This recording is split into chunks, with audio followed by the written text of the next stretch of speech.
At the end of this, of course, I'm assuming that there is a certificate that's being that will be available, and I think Rajan will share the details of that towards the end of the talk. So, Captain, thank you, and over to you. Thank you. Yeah. Thank you, Dr. Dige.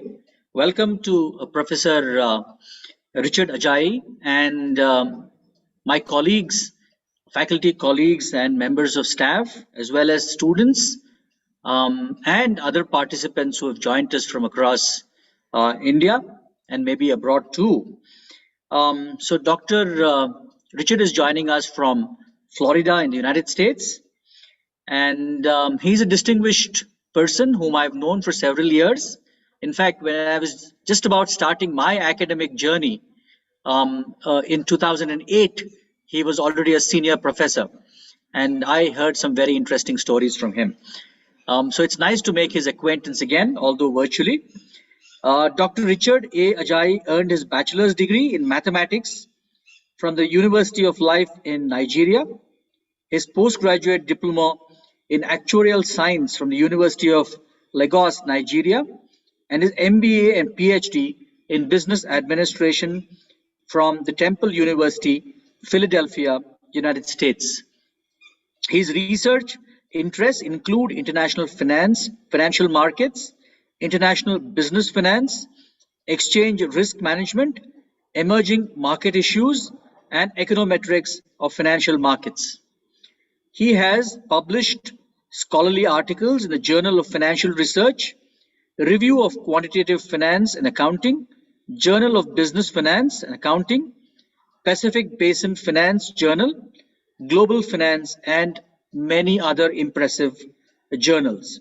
He received the ANBAR Citation of Excellence, the highest quality rating for his article on the dynamic relationship between stock prices and exchange rates, published in the Journal of Financial Research in 1996. He is an associate professor of finance at the University of Central Florida. He has taught mathematics, corporate finance, international finance, and international business analysis in many countries, including Nigeria, the United States, and India over the past 40 years. He's a consultant in international finance, especially on documentary credits with clients including small, medium, and large companies, including Siemens Corporation. He also serves as a consultant and grant evaluator and writer for business and universities on international business grants. He is a founding member of African Finance and Economic Association based in the United States, and he served as the association's program manager from 1990 to 95 and president 1996 to 98. He was the editor-in-chief, Global Journal of International Business Research, and associate editor for African Finance and Economic Development, as well as the Alliance Journal of Business Research in India. He has served on, or continues to serve on the board of several companies, including Abella Pharmaceuticals Incorporated, Surgilite Incorporated, Amicable Properties LLC, Amaristan Properties, and Innovative Biodefense Incorporated. He also served as board member for Tanner Crossings and the president of the club at Orlando Condo Owners Association. He is a widely traveled person, having visited 50 countries in Africa, Asia, Europe, North and South America, as well as the Caribbean islands. He is very comfortable to work or interact with people of different backgrounds, languages, and cultures around the world, and I can attest to that. He will speak on a global marketplace made extremely important due to several reasons, not the least of which is, of course, the pandemic that we are in, as well as Brexit and how the world is moving ahead in these changing times. I would like to welcome Dr. Richard Ajayi and get started with this program. Thank you very much. Thank you, everybody. Let me try and share my screen. Okay. I believe everybody is with me. Nice. Well, everybody has been saying good evening. I want to say good morning here. It's about 9:40 a.m. here on the East Coast of the United States. I want to be sure that you can hear me very well given the distance. So I'll rely on my friend, the captain, to give me thumbs up if everything is okay. And I hope there won't be occasionally, since I've been teaching online, we may have interruptions, very unlikely. So don't go away, we'll reconnect. Okay. I have been. Richard, can you Yes. go to full screen? Can you go to full screen through slideshow? Okay. Okay. Possible? Sure. Okay. Let me. I'll go to full screen. I'll do. Okay. Hold on 1 second. Slideshow. So you can do Okay. Shift Oh, go to F5. slideshow. Okay.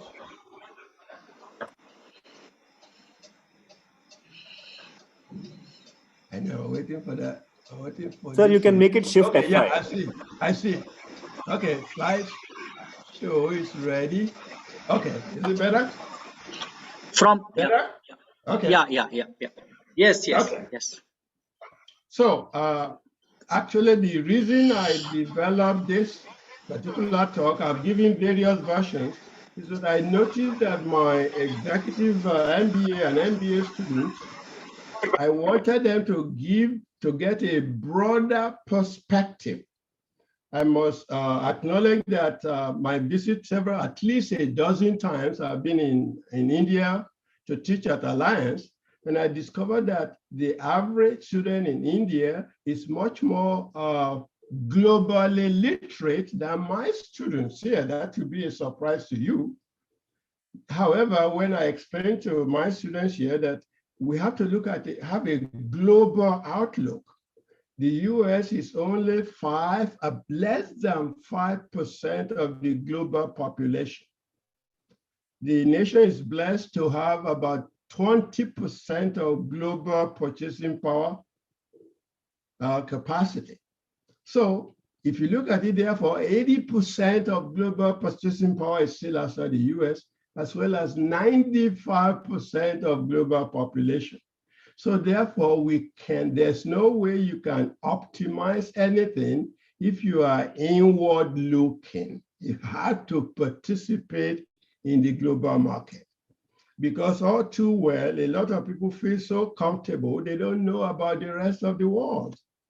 Even, can you believe that born in Nigeria, many of my colleagues and friends will ask me, okay, Nigeria, where is that? Sometimes I'll tell them it's in North Africa or it's in Europe, just to make sure they are geographically literate. Some people will even ask me, Richard, yeah, you are born in Nigeria. I met a guy from South Africa, Peter. Do you know him?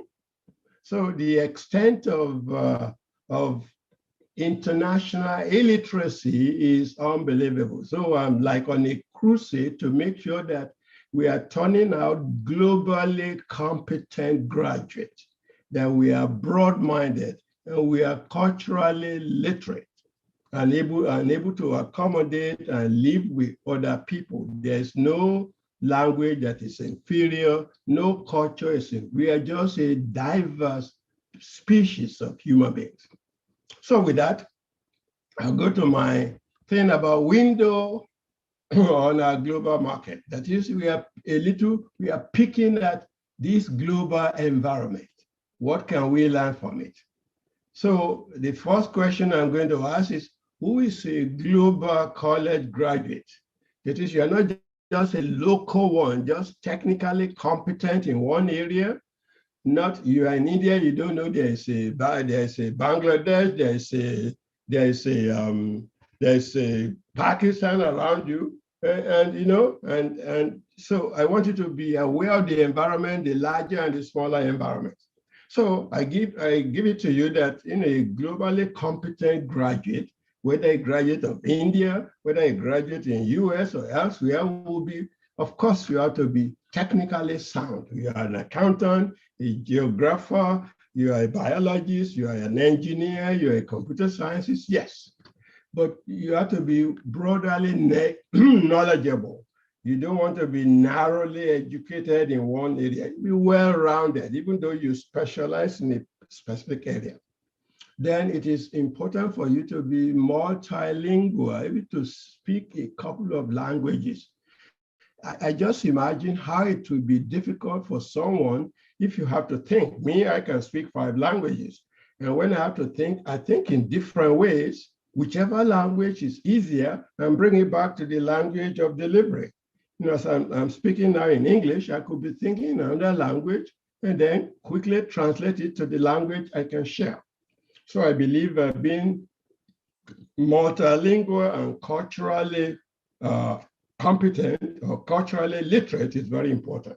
Then geographically, when I was in high school, I studied the geography of the world. And I love to visit places. In fact, in India, I've visited every corner of India except for one. I've not been to Calcutta. But if you look north and south and west, I've been to all of the major cities. So you want to be geographically literate, and then you have to be knowledgeable about global markets. That's an essential characteristic. I hosted a guy from Azerbaijan. Last year, he was a Fulbright scholar. And actually, we have become family members now. So he had a son here, and I'm a godfather to the son. So I would take him around, and I'll introduce him. This is this guy from Azerbaijan, from Baku. A lot of my friends would say, Azerbaijan, what's that? Is that a country? So they don't know. And my friend was so upset. We are a country of so many millions and people don't even know we exist. So if you are a global graduate, which you must be, you must approach issues from multiple perspectives. Indian perspective, Pakistani, Sri Lanka, African, Europe, all other places. So you have to know about different cultures, different societies, religion, and political and economic system. When you look at your discipline, look at it from a diverse background perspective. How can this be applied here and there? So when you want to solve a problem, you bring several perspectives, not just the American perspective or Indian, but other perspectives. That will be the hallmark of a well-rounded, well-educated. So today, the generation of graduate students, you are going to be dealing with diverse people all over the world. You'll be selling to people all over the world. You're going to be buying from people all over the world. You're going to interact with people. Look at what we are doing. We have a collection of people across continent, and we are together at this gathering. And that's going to be the nature of things. So you'll be living and studying, visiting, interacting, and marrying and establishing relationships all over the world. You work for national companies, local, national, international, transnational companies, even our major international institutions, the World Bank, the IMF, international financial market.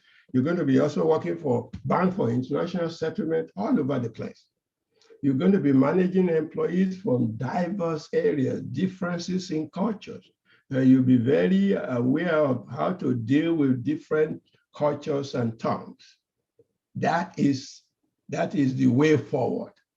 You'll be competing with people all over the world. Resources, jobs, market, everything around the world. You remember the major theme of international business is market imperfection. Markets are imperfect because each country is not endowed along the same way. India is endowed with a lot of population, approaching 1.4 billion. So is China. US only 300 million plus, and so on. So we are a segment of nations endowed differently. That is the hallmark of market imperfection. So since no country is able to stay by itself, we are not self-sufficient, we must interact. What we don't have, we look for. What we have, we share. We're going to be working with people all over the world. There will be joint ventures, there will be partnerships, there will be alliances, work teams, and research all over the world. You'll be solving global problems. We know currently pandemic is a global, what a time. Environmental problem, now everybody will recognize the world is warming up too fast, global warming, pollution, and then global conflicts. So the question is, are we ready to confront these issues? By the way, I'm comfortable with people stopping to answer questions if that is preferred. So I don't mind if people interrupt it. So first of all, who are the players in this global environment? I want to look at major countries and identify top 10 countries in various categories, various dimensions, like if we talk about area, the population, the GDP, market capitalization, life expectancy, per capita income, and so on. All of those ones, we can look at top 10 countries. So when we do this in most of my international class to make sure that we prepare the groundwork that we are addressing the globe, not just a particular country. So if land area were a thing of power and prestige and beauty, look at the top players. Russia has so much land, you cannot believe it. 6.6 million square miles. Antarctica, where my GSL, let's put it, maybe when the globe is warming up, it may also be populated, but I don't count on that now. So if it's landmass, Russia is number one, followed by Canada, followed by US, China comes in, Brazil, Australia, then India. Look at India ranking the 8th in area, but ranking 2nd in population. We're going to see that later. Then Argentina and Kazakhstan. I also impress it on my students that this list may change because of political development. For instance, Kazakhstan used to be part of Soviet Union. At one time, Sudan was there, divided into North and South, so separately, they can no longer qualify to be top 10. So changes. So area, we know the front players in areas. Let's look at in terms of population. That is where you look at. Look at China, 1.4. By the way, India is growing faster than China, so the position will flip very soon. India is heading towards 1.5 billion people. So China's growth has slowed down a little bit. So those are the giants, because each one of those people, they can double US population and still be in the billion. So they are heavily populated. Then US, 330 plus some change, followed by Indonesia, followed by Pakistan. Pakistan has been growing too. Brazil, and then Nigeria. I was born in Nigeria. I see the country teeming population, but there are a lot of things to be addressed. Then Bangladesh, giving very small area, but look at the population. Then Russia, it used to be the leader of Soviet Union, then Russia, population, 1.45. Mexico, and Mexico has now dethroned Japan.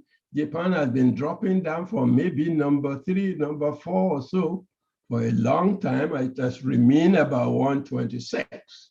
So these are the heavy hitters in terms of population.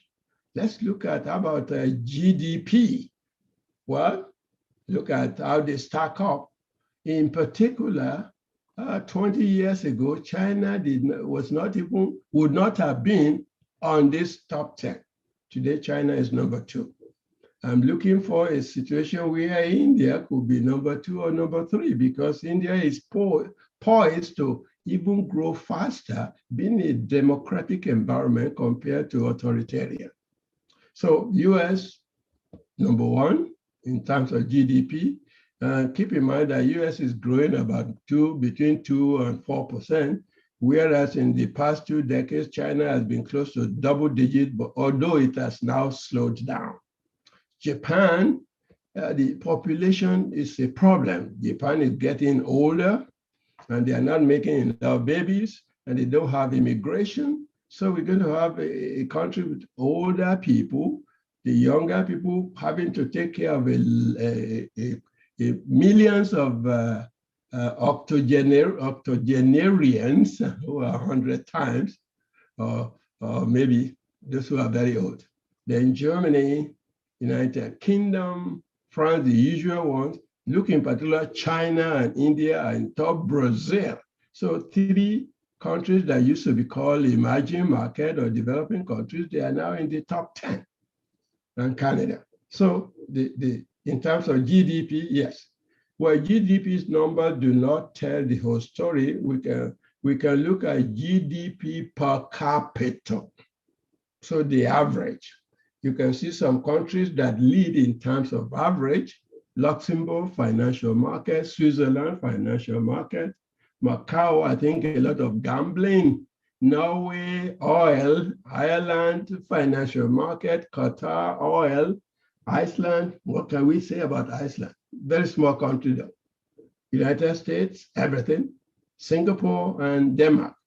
These are the top per capita.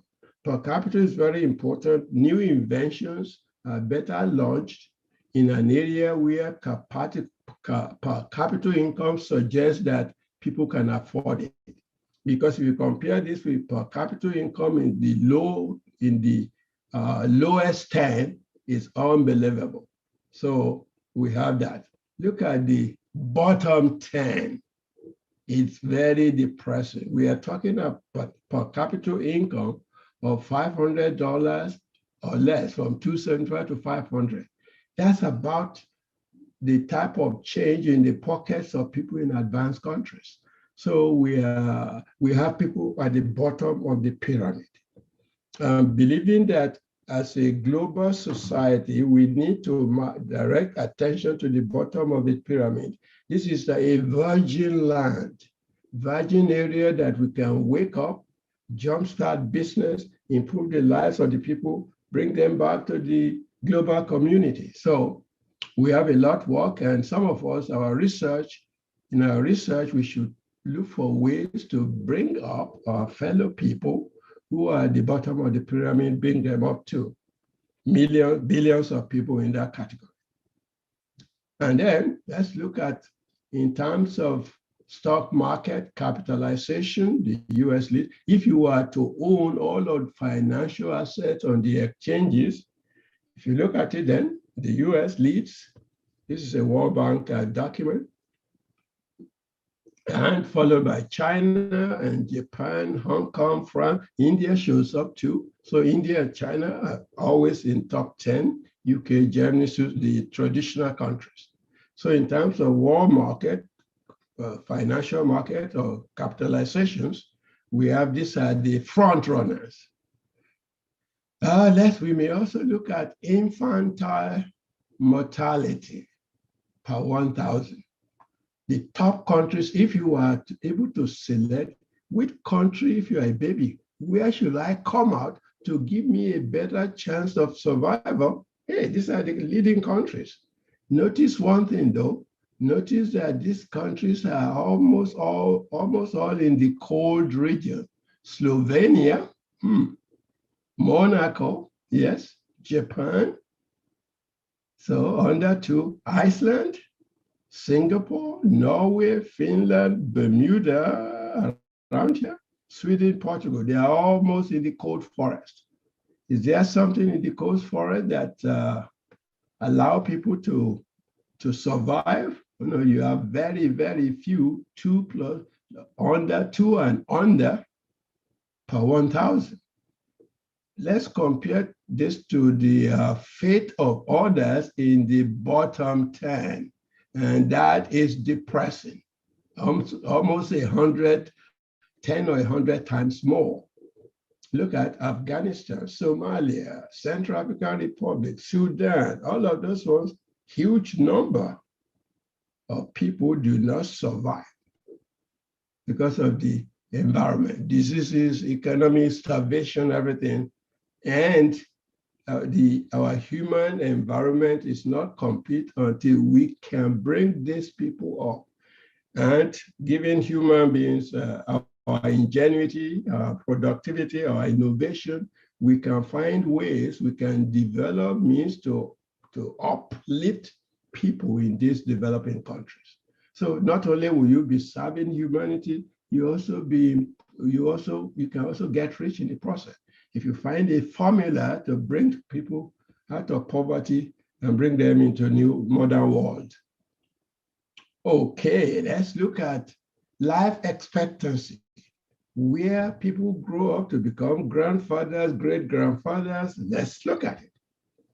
Look at Monaco, almost 90. This will be average, 90 almost. Japan, they do get old. Singapore, Macau, San Marino, also almost cold countries also. These are the leading ones. Perhaps we should compare with the bottom 10. Bottom 10, look at the bottom 10. 50 years, they're gone. Again, we have a challenge. Bring to bear our training, our research, our resources to come up with a way to increase life expectancy. It will be political, economic, any means to improve the lot of such people. People should not be passing away at 50. Life should begin at 50. Okay, now, top 10, these are the giant companies. They change all the time because next time I update this, look for the likes of Apple, the likes of maybe Microsoft, maybe Google, maybe Facebook, because those ones are growing. These are high-tech companies. They are not brick and mortar, but they are growing. So we have today Mr. Walmart, then petroleum. I think this is related to petroleum and electricity. Petroleum, Aramco, new one, BP. So a lot of oil companies. Then automobiles are also there. These are the top. So I'm looking forward to Tata Company being one of the top 10. Why not? Okay, let's look at top banks. They are mainly, it used to be dominated by, at one time by Japanese, then at another time by Chinese, by US, then Chinese. Now it's a split between US and China, and only one UK bank is in there. These are big banks. The problem with the Chinese one is almost state-owned. China Construction Bank, ICBC, let's see, Agricultural Bank of China, China Merchant Bank, so state-owned. Okay, and I also draw attention here if we are looking for metropolitan or conurbations where we have a real concentration of human population. Here are the top 10. If your invention or your activity is towards concentration of people, how to give them service, make life easier for them, here are the centers. Tokyo, almost approaching 40 million, in all the conurbations in the metropolitan area. To put this into perspective, the population of the whole Australia is 20-something million. So there are more people in Tokyo area than the whole of Australia. Oh, even look no further. Canada is the second largest country by land, and the population is about 30-something, lower to mid-30s. So there are more people in Tokyo than the whole of Canada. Okay, look at Delhi, almost 30 million. Another country, Shanghai, Sao Paulo, a lot of countries here. But Dakar has joined the top 10 too. So these are the centers of humanity where your service to to such centers, your research can be geared towards providing the best of service for human concentration like that. And I made up this one just to educate my friends and students who are unaware that we have about 200 countries in the world, and that Africa, less known, a lot of people think Africa must be a country. People think maybe one tree is a country, so the next tree is occupied by something. So people have unknown a lot. But this continent has 56 independent nation states. It can even grow. Ethiopia has broken into two before. It may soon break again, given what's going on in Tigris area. So a lot of countries, are about 1.3 billion people. Asia, there are about 47 countries, Europe 43, North America, the small tiny islands in the oceans, and South America. So we are a collection of countries. The president of a very big country once wondered during this pandemic, I didn't know there are so many countries in the world. When it was reported that the pandemic has spread to about 150 countries, he said, really? There are over that many countries in the world? I'm saying, oh my God, the leader of a particular country doesn't even know that. We have so many countries in the world. That should not happen. Okay, so these are things. So now, what does globalization mean to us, to you, to me? Well, I gave you some hints here. Is it integration of cultural, economic, political systems across the globe? Is that the way you look at it? Or are you thinking about this as a force for economic growth, prosperity, democratic freedom around the world, interdependence around the world? Or is it a worldwide drive towards a globalized economic system dominated by Western companies, big multinational corporations who are larger than many nation states and who can have their way anywhere they go? I've seen a little bit hint of that. We are a big oil company operating in a country where the oil company has deeper pockets than the whole country. So the oil company can do whatever it likes to, especially in a corrupt environment. It's almost above the law. Are we going to be facing big companies that are so large they are not accountable to any democratic process? It's some of the thinking we have to have. Okay. Some of the major players in globalization, the WTO, we all know WTO, they are still talking in Doha. They have been doing so for almost a decade with no end. And you remember the touchy issues about agricultural subsidy in advanced world. Okay, in the US, the government makes provision to support agriculture. It's very difficult for anybody to break that. So if you are a farmer in the US, the government has your back. The problem is, how are you going to ensure a plain level field competitive environment for farmers in India, in Brazil, in Africa, elsewhere, when the European farmer, and the EU farmers are supported? The government buys your surplus to make sure you don't go bankrupt. If they have crop damage on natural events and so on, the government will pay you. Who is paying farmers in India? I remember the ongoing demonstrations about what farmers are asking for, not to talk about farmers in Africa or in Brazil or South Africa. If we are to have agricultural competition among countries, how do we solve the problem of some farmers in advanced countries who have safety net? They are protected from going bankrupt, but other farmers in other regions of the world are not. So that's why the talks going on in Doha has been very touchy, and it's very hard to see how to stop US or EU from subsidizing their farmers. Yet around the world, many other countries do not have the capacity to subsidize their farmers.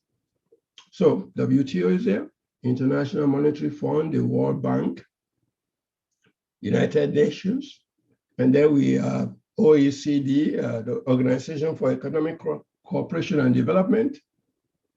We also have many other UNCTAD that caters toward developing countries, developing economies, World Economic Forum, all of those have they have a promotion of globalization on their agenda. There are many business organizations that feel threatened by competition, especially unions in rich countries. They are afraid of job loss. They think the jobs will just go to a cheaper environment in developing countries, but not so. Actually, automation has taken away many more jobs than globalization, than outsourcing and so on. And when you have automation, it does not destroy jobs. It creates and not transform the jobs from mechanical to automatic. So we also have activists and concerned elements in developing countries, those who are afraid of the big companies overwhelming, displacing institutions in developing countries. So many of us do not see globalization as a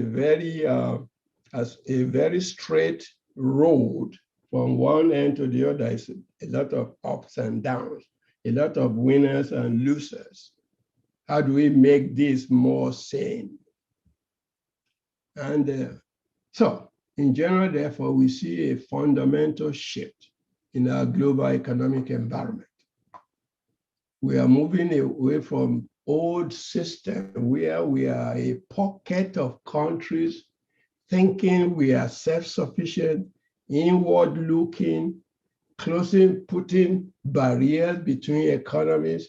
You shall not come here, you cannot invest here, you cannot take money out of here, because at that time we were inward-looking, thinking that to protect ourselves, we had to surround ourselves with barriers. No cross-border trade is a trick. It was a trick in those days. Investment and financing mostly localized. Those are the gone by days. At that time, the world distance, in fact, in the past, maybe 30, 40 years ago, we could not be holding this meeting. How would that have been possible? Would we do it on the phone? We couldn't. So we were set apart by distance, by time zone, by languages, even different cultures and languages and political systems. Now, from all these past dark ages, so to say, what have we seen? We are seeing a system. The global economy is moving in a direction where we are seeing barriers to trade and investment are giving way to collaboration, cooperation. This is why we can exchange ideas from here, from US to India and India to the US. Distance is not a problem. Obviously, we are a manifestation of the fact that distance is not a problem. We are talking across thousands of miles and interacting in real time. So, because of advances in telecommunication and transportation and other technologies. Cultural divergence, we can understand ourselves. I can speak some language in Indian language, I can say namaste, I can speak it in Chinese and so on. We are understanding each other. National economies are becoming interdependent cluster of economies. So we are evolving a global marketplace where each country is just a slice of it. This is globalization. And how are we going to perform in this truly global environment? So in this global environment, I can give you an idea. Each one of us, if you do commute, you constitute a manifestation of globalization. If I want to drive the 10 miles from my home to my university, I'll be surrounded by globalization. Driving a Korean-made car The radio is probably made in Taiwan. The tires are from Brazil. The gasoline is from Kuwait. All the parts are from different places. The airbag by Japan. The brake parts are from Germany. So around me, surrounded by goods made in other countries. So you yourself, view yourself as you move around in your car or in the public, you are a manifestation of globalization.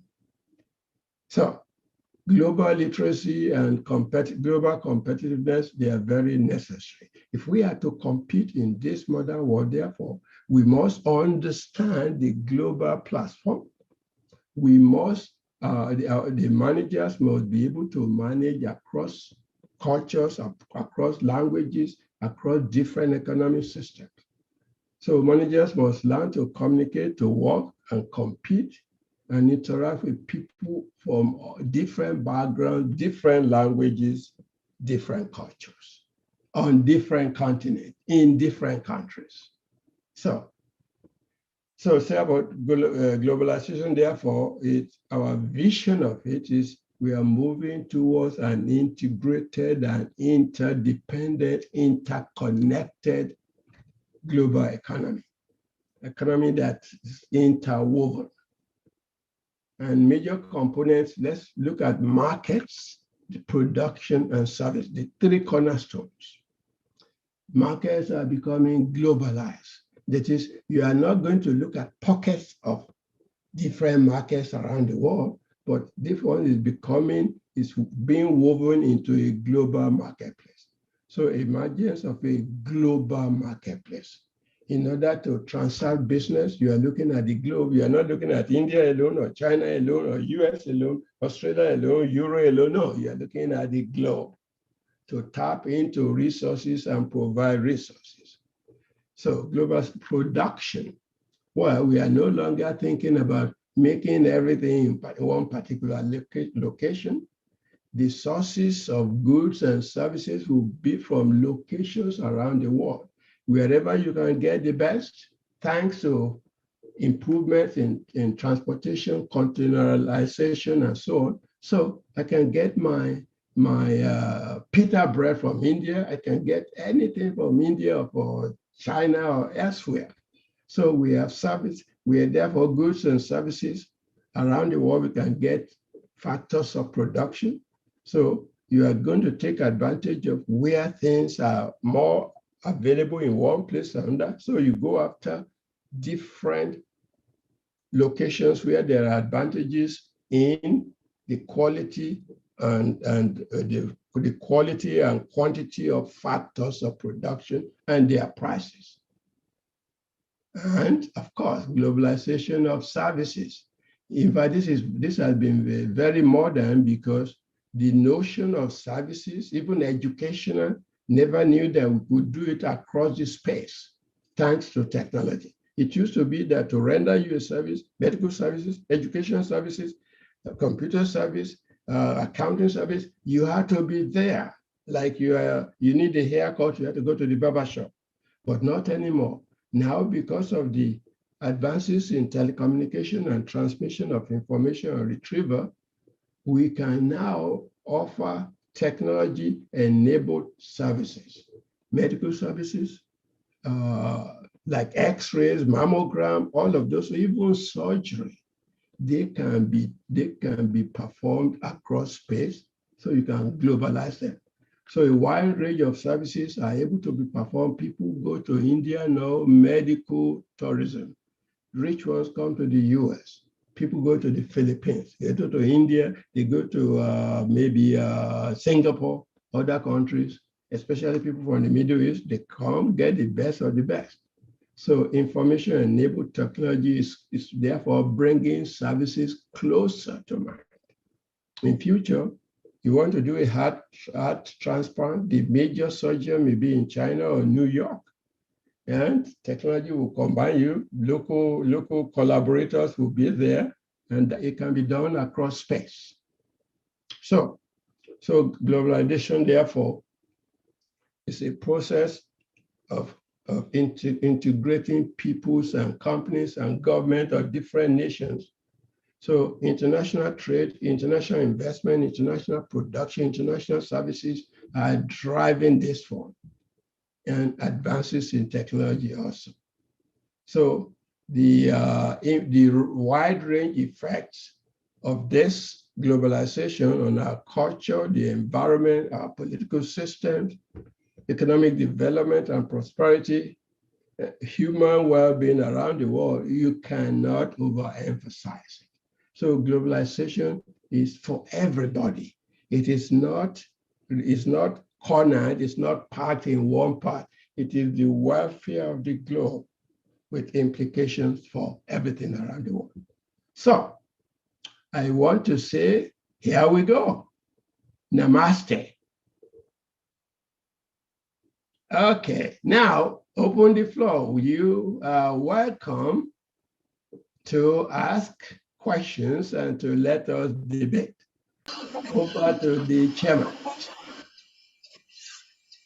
Thank you, Richard. That was an extremely insightful address, and I would request my colleague, Dr. DA, to ask the questions. Yes. I don't see any questions from participants yet. But I do have a couple of questions that I would like to ask. Okay. Professor Richie, you mentioned in the beginning and also towards the end that the entire economy will be global in the sense of course, not just the economy, but the operation of business as well. Yes. I am curious to know your views on what you think may happen in terms of people, such as every country, developed countries have visa restrictions, not restrictions, but they have visa limitations, number of people who can come in for work, etc. When you mentioned that it will be a truly global workplace, do you see it sort of happening anywhere in the near maybe 10 to 20 years that you could go anywhere to work, come back, move to some other place very freely? Is that a possibility even, or how do you see that? Yeah. Okay. Thank you for that question. Now, while I look at it, like let's look at the ultimate game. Some of it may be a little bit of dream because you remember that in the last 4 years, there was actually we put a little bit of brake on globalization.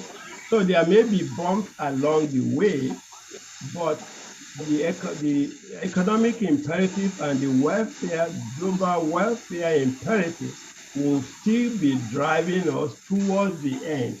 It may be a homework, work to be done, but I don't see us going back. And as long as we can put institutional support, I think we can move gradually, maybe not in my time, maybe in your time, in the time of our students, things will be a lot different. Because now that we can work remote, we are going to see that in the next couple of years, people working in a company in the US, they don't have to move from India, they work remote.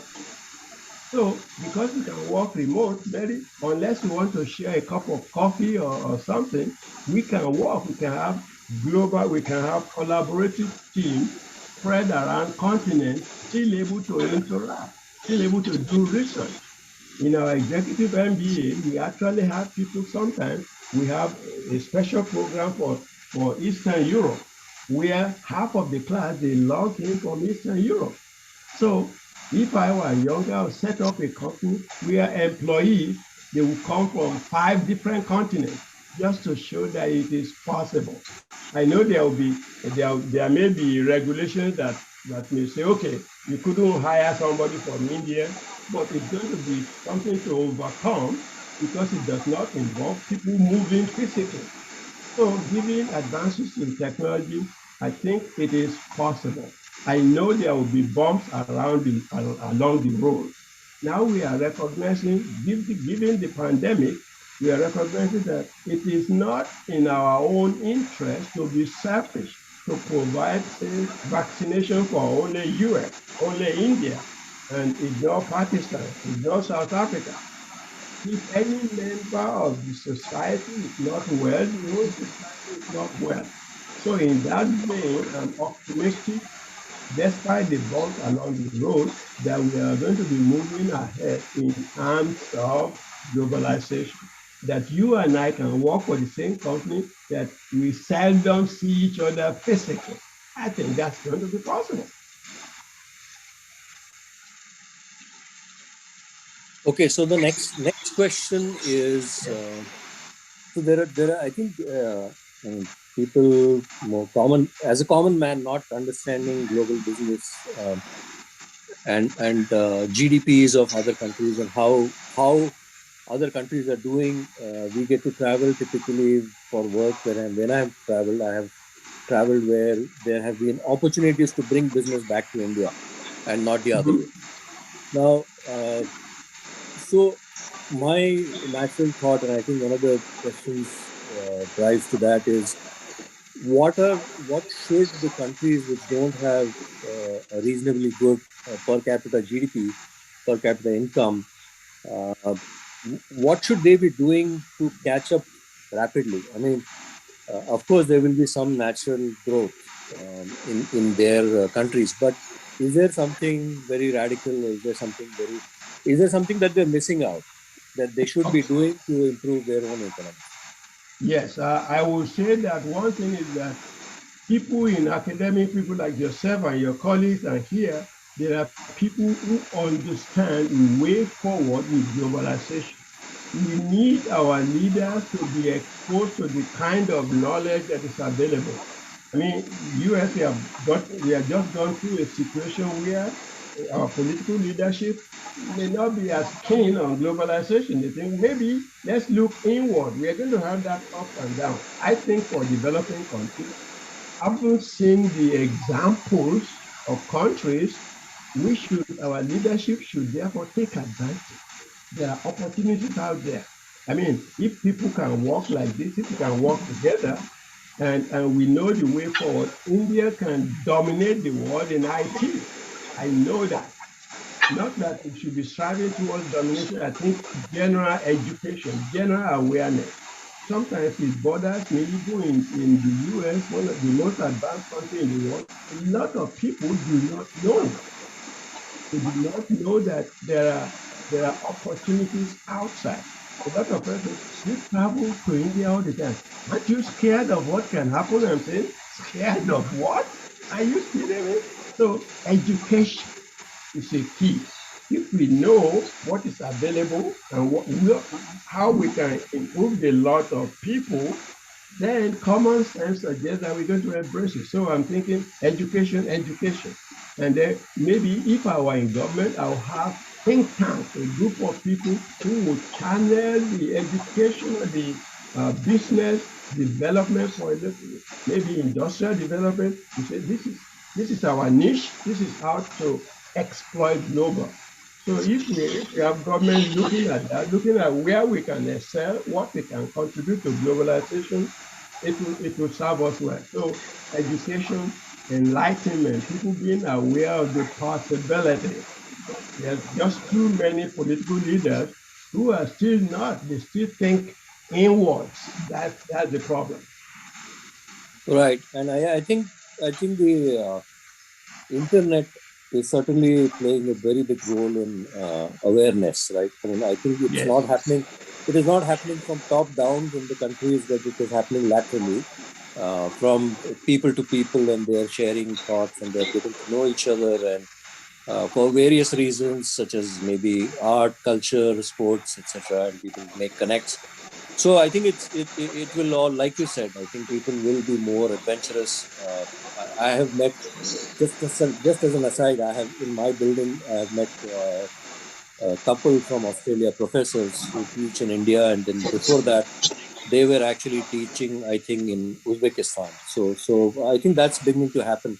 So in terms of the world bodies, right? The organizations that are supposed to help and supposed to continue to take steps towards bridging some of the gaps in standard of living of various countries. Do you think they're doing enough? Do you think they're, is there something that they should be doing more? There are various, of course, there are various opinions about them. different countries will have different opinions about how they are being treated. So what is your thought on this? Okay, I'll give you an example. A lot of debate about the lady from Nigeria is now a WTO executive director or so. At one time, the US said no.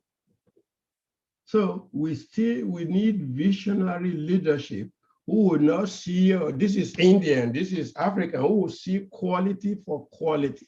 So we see those kings, but it is gratifying to see that we say somebody born in Nigeria, educated in US, has led world organizations, is now the director or president of the WTO. That's one example that gradually we are going to put more confidence in what I would call competence. We are going to promote excellence, not mediocrity. We are not going to insist that, okay, the director general of the World Bank must come from America, must come from India. No, we're going to look at the global pool. So gradually we are breaking barriers. It's not going to happen overnight. The global institutions, they still have a dominance of these top-notch Western nations. I mean, if you look at one time when the US wanted to break with WHO, the US was subscribing close to a quarter of the budget. So as more countries move up economically, people will be able to contribute so that no single nation will be able to muscle its own will through international organizations. I mean, the idea of some nations having veto power, a single nation can block the will of global. I think in future, it should not be that one nation, if the US does not agree to this, then it cannot be. I think it's too weighty. It should be that if a nation wants to veto, we are going to look at, okay, let us see whether we can override the veto by 75% of the membership. No single country should block global initiative simply because it doesn't like it. Okay, it's just like when the president vetoes, we take it back to the House.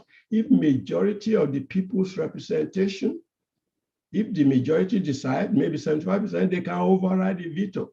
I don't see that happening, say, in our UN. So that if the US does not like something, US vetoes it and no attempt is made to override. I think there should be adjustment in global bodies so that the will of the majority will still prevail. So we are less subject to veto by interested, political or military giants. So I don't see why, only about a handful of nations have the veto power. That is, you cannot contravene their will. That does not bode well for the interest, the global interest, if you see what I mean. Right. And one more question about the larger bodies by Commander Joshi, who's a professor, is about OECD you mentioned, and how do you think they're doing and what is the work they're doing? Are they doing sufficiently and what specifically? Maybe you can throw some light on how they work. Okay. Because quite a few of us. Actually, in my slide, I did look about 30 countries. I think it should, no global organization should be limited to European or advanced countries alone. There should be room to bring in countries from around the world to expand the membership to be like a center of thinking that, and if we have globalization as a central theme, so the OECD can be much more effective, bring in more people, more countries into it instead of 30, maybe 50, 60 countries, draw from emerging nations also. Then the voice will be much broadly based. Like if you look at it now, well, they are promoting things among their members. I think there should be a much more global agenda. Allow more membership. No strong international organization should limit its membership to any corner of the world. You want to make it truly international, open it up more, allow more ideas to come in. And although there is no question to this of this nature in the chat. This is my own question. Yes. I don't know if the leaders of various countries, including the larger economies and also maybe the smaller economies, Yes. they themselves understand what may be good for their own country's economic development at that time, right? And that seems to be the case very often. I remember, I mean, while India is talked about for its software and IT industry, there was a time, I think India missed the window. There's a story about it that India missed the window about the semiconductor industry. The offer was made to India by American companies to set things up, and India was in the protectionist license regime. It was called License Raj in India, actually, and companies, various giants, kept fighting for sole rights for manufacturing, and the business went to Taiwan and Korea. The work went to Taiwan and Korea. So the leaders said, it seems that even today, it seems like the leaders in various countries are not, maybe they're looking at their own myopic view and not looking at the larger picture, right? I agree with you. Yes, yes. Unfortunately, in fact, there is no single nation that is spared on that. Where, how do we get the leadership to stop thinking inward or to stop talking about their own political future in making policies that affect the nation and the world, where they are making policies for the good of the society? I mean, you see a country like India or US, big countries, their actions do matter. So therefore, to be a leader of a big nation, we have to select people with knowledge and vision, not people who say there are still countries where their leaders do not believe in pandemic today. We have to say, it doesn't happen there. And yet in the US, we have lost 500,000. And in some countries, they still say, no, it's a hoax. So unfortunately, whereas in telecommunication improvement has allowed us to share a lot of information, unfortunately, they have always been spreading misinformation and false information. We have to come, but to me, I think the truth will prevail, because when you lie, people can think for themselves.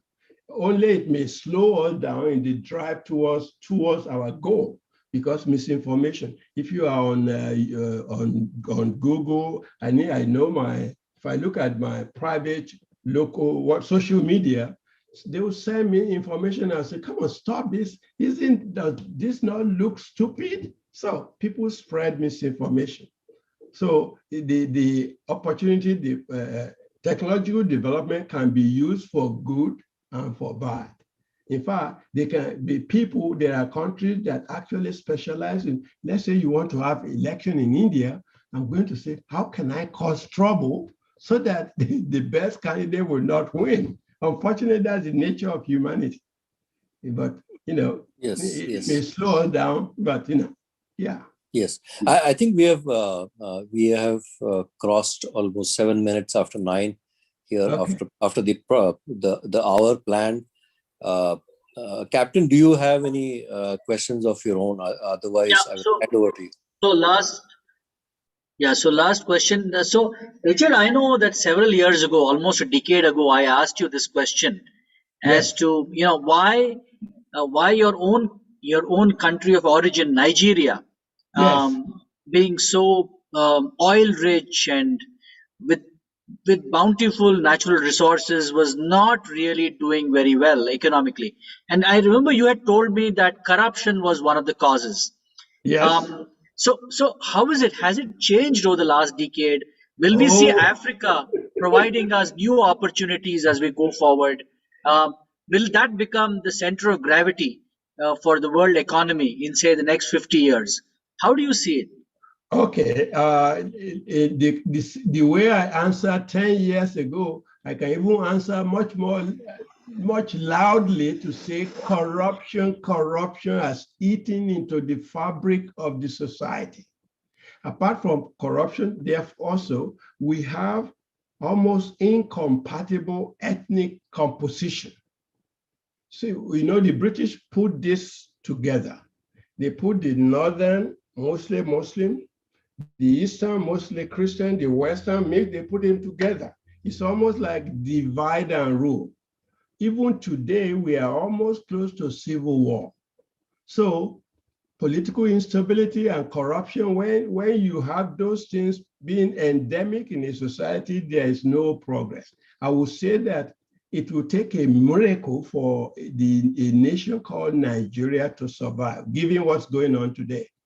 In the lack of safety. So investment cannot come in if there is no physical safety, if there is the health situation is terrible, the economic infrastructure is non-existent. Nigeria is the only country where we have so much oil, but we export crude oil and import the oil we need to use. And the people who benefit in that kind of strange situation, they make sure that the local refinery capacity remains almost zero. Only now there's a private refinery coming up, because how can a nation that generates 90% of its revenue from oil still be importing the refined product? We have 4 refineries that could supply Nigeria and the West African country, but no way. And it is still corruption. Anytime where you have, I'll call it, you have to look at quota system. The head of this should come from here. The head, we are not looking at merit. We are looking at quotas. And the quota system, even presidential one, is on rotation. It has to come from the north. It has to come from the east. We are not putting the best of the best to use. And I can tell you 90% or more of my colleagues and friends are outside the country. So we are training the best of the best to serve other countries, because people have other opportunities. I'm not a politician, never voted in any election. I just want to deliver whatever service. And I've been very blessed that, you know, I run thousands of students that I've influenced. That gives me peace of mind. But I wish sometimes I would look at my class in the US, maybe 250 class. I'm saying I could do this for Nigeria, but the environment does not. The resources are siphoned. You have people having jets where hundreds of people cannot even eat. So we have two main things, maybe 3. Corruption, endemic, every aspect of the society. The composition, the so-called unit, the country itself, the parts are not totally compatible, and they may eventually break apart. So we have political instability, we have ethnic strife, and we have corruption. What more can you say? Unfortunately, and such a country with a rich, I mean, good minds, but so we have in Nigeria where the best of the best do not serve in government. So the less educated are in charge of the country, where we have brilliant minds. Look at the lady who has just become the president of WTO, educated in Harvard and MIT. There are lots of people like that. They are not in government. People are in government where there are debates as to whether they actually have secondary education. How do they get there? Well, it's a shame. So, no change, my friend. Yep. No change. We are actually retrogressing, going back.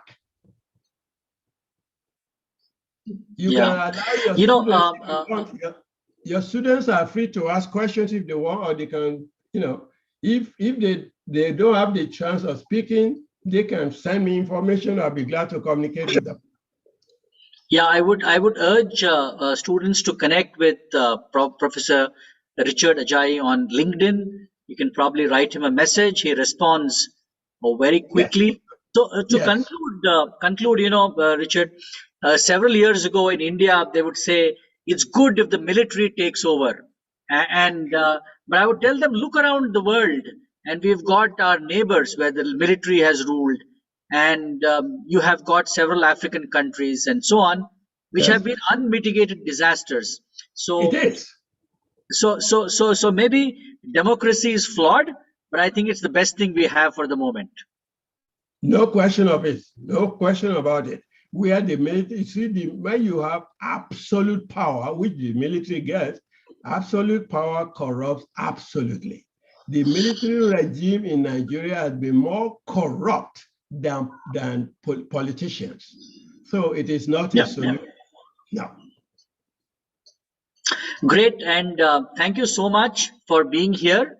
And we look forward to having you on campus physically one of these days. And when I'm in Florida, I'm definitely going to give you a call and catch up with you. In particular, you are welcome to tour our campus. Our campus, we are now the largest university in the nation, over 70,000. Wow. We have a core central campus. It's like in fact, the campus, the population is larger than the city where I live. City where I live is about 60,000. The campus is going to 75,000. So we are a small city. You come around here and come on, show you around, and still a very big one. We still have over 50 acres of virgin land. So there's room to expand. So you are welcome anytime. Thank you so much. And thank you, participants, my students, my esteemed faculty colleagues for being here. Of course, many thanks to Professor Richard Ajayi for sort of taking the time off and joining us from the United States. And of course, I would like my team who put this together, as always, Dr. Rahul Dige, Professor Rajan, Arvind, Malti, and of course, the ever-present Mohammad Imtiaz, who actually takes care of the IT. So thank you so much, Richard. And we will let you go for the moment, and stay safe, and I hope to catch up one of these days. Thank you very much, and good morning from Florida, and good evening, India. I see you may want to talk to one of the students. I see a hand of Subhash Subramoni. Yes. Yeah, Subhash liked your lecture, and he's sort of Subhash, anything to say? You want to type something quickly? So Subhash works with Cisco Systems. He's a senior executive with Cisco in India, and he's I think moved to the trimester 3 of executive MBA, trimester 4 of executive MBA, and he's a smart guy. Subhash Subramanian. Very good. Yeah, each one of them you are free to exchange with me online. It's a small world now. Thank you for having me, and please stay safe. You are welcome. I give you I'll give you a rain check to come to Orlando anytime. Thank you. Thank you so much, Richard. And good night, everybody. All right. Bye-bye. Thank you.